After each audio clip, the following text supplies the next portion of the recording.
So, hello again YouTube, and it's Dr. Kendo and newly married to... Mrs.Kendo, for real? Yes, no longer the soon-to-be Mrs. Kendo, of course. This video is set up a little bit differently, you know, it doesn't really have a lot of editing to it because we're here in the hotel. We're actually in a Radisson hotel in Florida because we save a lot of money if we, we arrived late in Florida basically, so it was not really worth it to go to Disney World this late.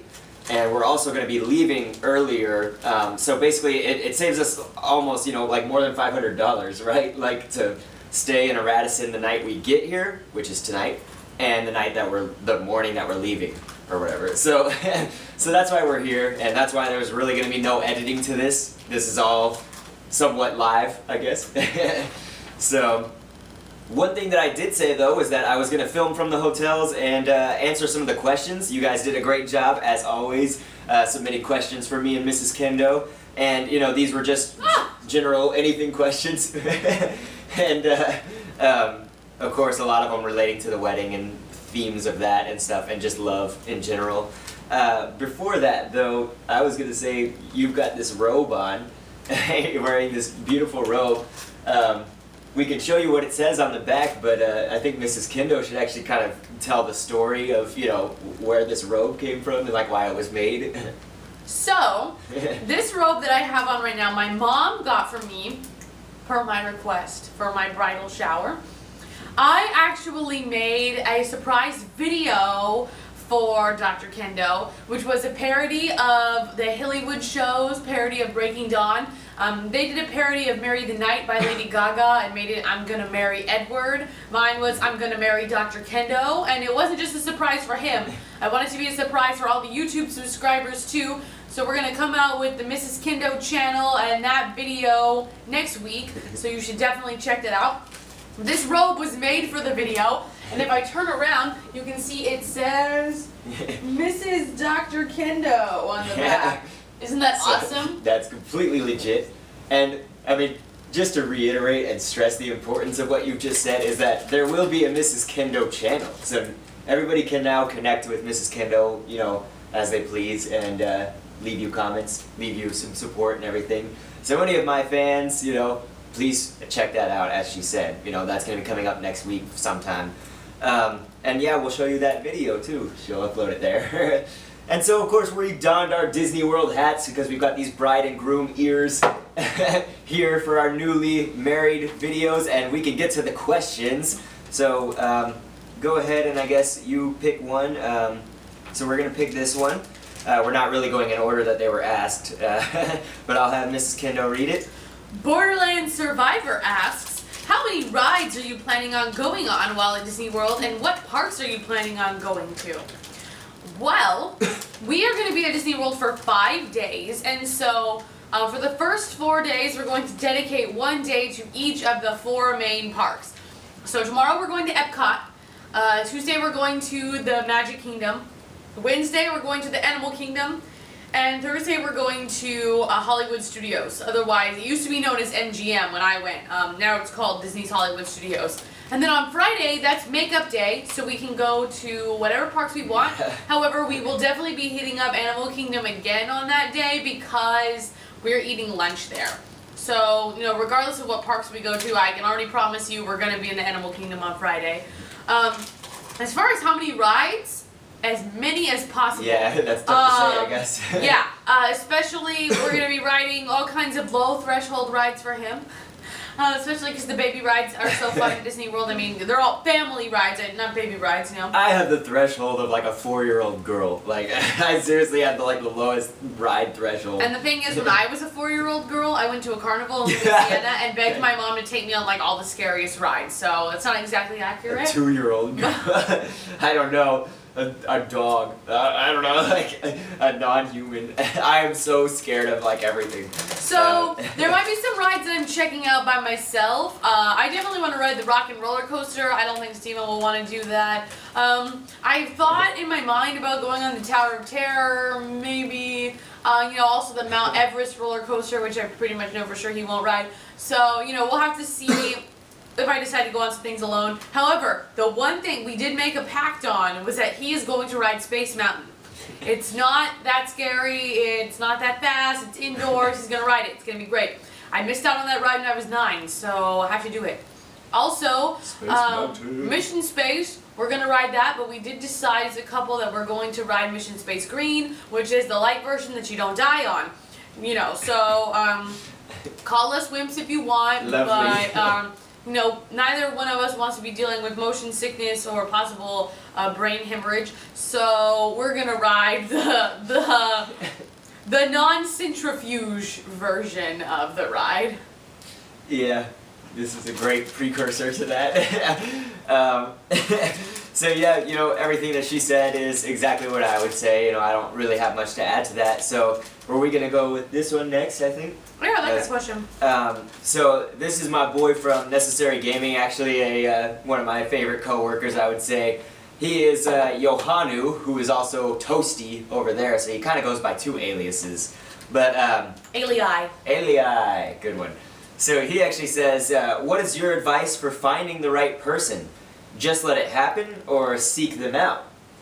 And, you know, what's funny about this is, like, I find myself saying this more and more now that I don't really have much authority, you know, in, like, dating and stuff, like, except for that, like, I have found somebody who is absolutely perfect and, you know, like, I've been waiting so long for the wedding, it seems like it's been a long time and stuff, and, like, I'm just a bundle of sunshine and, like, you know, happiness now that it's actually happened and stuff and we're married.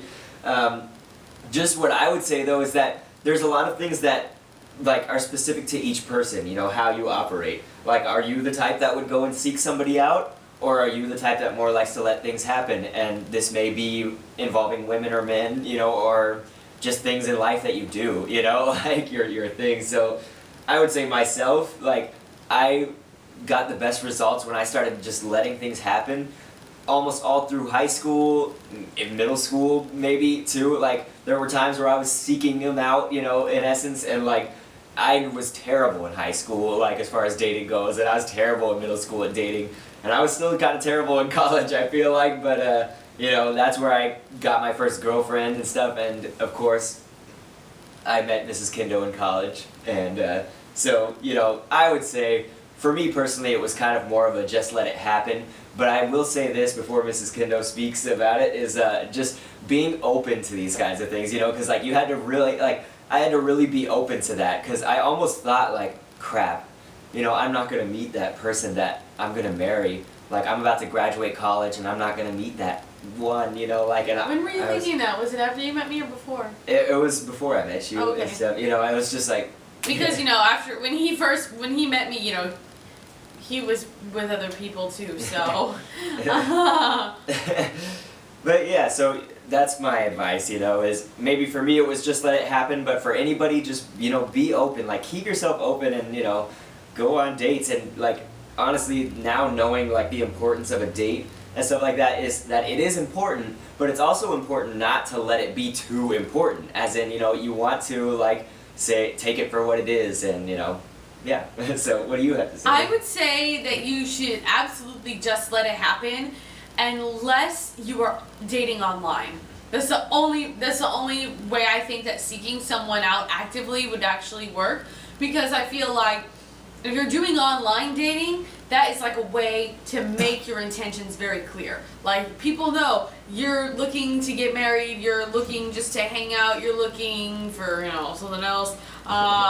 You know, so they pretty much know what your intentions are, and then, you know, as long as you're not meeting, like, creepy people on the internet, but if you're doing, like, the eHarmony thing, you know, I think that's, like, actively seeking someone out, and I could think that would actually work. But I feel like in, like, I guess the real world, that you should just let it happen, because you never know if you're, like, actively seeking out this one person when this person over here is supposed to be the person that you're with.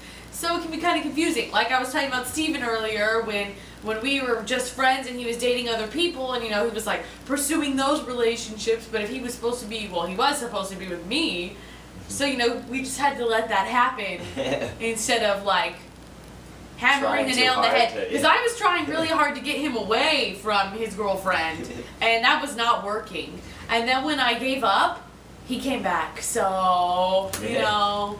And believe me, we will definitely, I'm sure, refer to that story in some of these questions, because I think one of the ones that we're going to save for another time is, you know, asking kind of our story of how we got together and stuff. So we will definitely go into that another time. But, have we not gone into that before? I think we went into it a little bit, you know, and of course we mentioned, I think that we were tour guides, you know, that was a big part of also how we, you know, we met for one, and also getting together. And, but yeah, so, you know, whether we need to or not, I guess, if we haven't said it or not, we'll be going into detail at some point, I'm sure. But that's where, you know, that's where we wanted to leave it for tonight. Again, these videos won't really have editing, so I'm just going to be uploading them piece by piece, so you know it's not going to be a huge special of like 20 questions or whatever. You know, it's going to be 2 or 4 at a time, or however many we choose. So anything I guess that we should end on? Like, am I forgetting something? The wedding was awesome. That's it. Yeah, everybody said it was like the best wedding they've ever been to. It was super personalized. If you don't know about like what our wedding was like, it was a Catholic wedding without a mass. Which means it wasn't like communion, it wasn't like the whole full-blown church.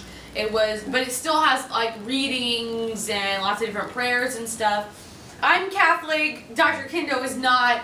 Dr. Kendo is, undefined. but he's very spiritual. Yes, and our priest was great. Our priest totally gets him, was awesome. So one cool thing that we did was called the prayer of the couple, which is actually like a prayer that you say together, and then we wrote secret parts the other one didn't know about, and that was really awesome, and we were like breathing and crying at the same time, and it was like making everybody in the audience cry, and I was referencing the St. Edward's mission statement, and it was pretty awesome. I think that was my favorite part of the wedding. St. Edward's is where we went to school. So. That's where we also got married. Yeah. I was gonna say, actually, you know, people may not believe that, like, I was up there crying.